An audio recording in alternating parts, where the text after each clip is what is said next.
Bonjour à tous, bienvenue sur Évanence littéraire, une page sur Facebook depuis 2017, mais également un site internet depuis 2024. Je suis Évangéline Brunois, je suis chroniqueuse littéraire, entre autres. J'ai écrit plus de 1344 chroniques, je crois. Cela correspond plus ou moins à 750 auteurs, je ne sais pas combien d'éditeurs. Et je vais profiter donc de l'occasion qui m'est donnée pour les remercier tous pour leur confiance renouvelée.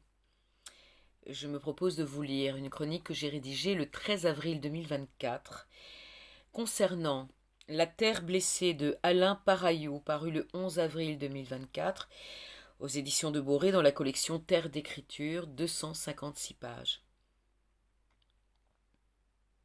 Confronté à la tempête Klaus, un agriculteur voit son monde et ses certitudes s'effondrer. Christian connaît le prix du labeur. Avoir vu ses parents, enfants d'immigrés italiens, s'échiner sur la terre des autres puis sur la leur, lui a donné le sens des valeurs. Il sait ce qu'il doit aux siens. Mais la situation a beaucoup changé au cours des décennies et aujourd'hui l'agriculteur, le cultivateur, doit être un bon gestionnaire, multiplier les sources de revenus, savoir utiliser les technologies de dernière génération et l'informatique, tout en souhaitant revenir à des techniques ancestrales plus écologiques.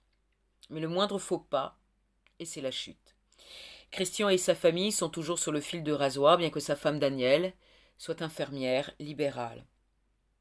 La catastrophe s'approche, une tempête phénoménale en prémisse de nombreux autres coups du destin. Christian est un colosse aux pieds d'argile. Il défaille, accepte les aides envoyées par le département, entre autres un groupe de sans-emploi bien heureux de retrouver, même pour peu de temps, du travail. Parmi eux, Fatou. Christian, très fragilisé, se sentant seul, sa femme étant très demandée dans toute la région, se prend à rêver d'ailleurs, à se demander ce qu'aurait été sa vie s'il était parti. Et si?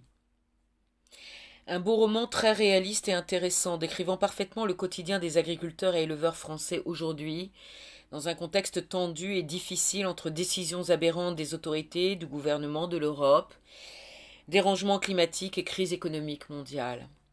Grâce à ce roman, on pénètre dans l'intimité d'un de ces héros, qui, tels des David, se battent au quotidien contre des Goliaths de plus en plus armés.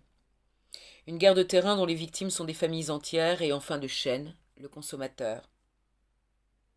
Je vous invite à découvrir la 4e de couverture ainsi que la biographie de l'auteur sur le site de l'éditeur de Boré ou sur le site Évanence littéraire. Merci infiniment à vous. À très bientôt. Au revoir.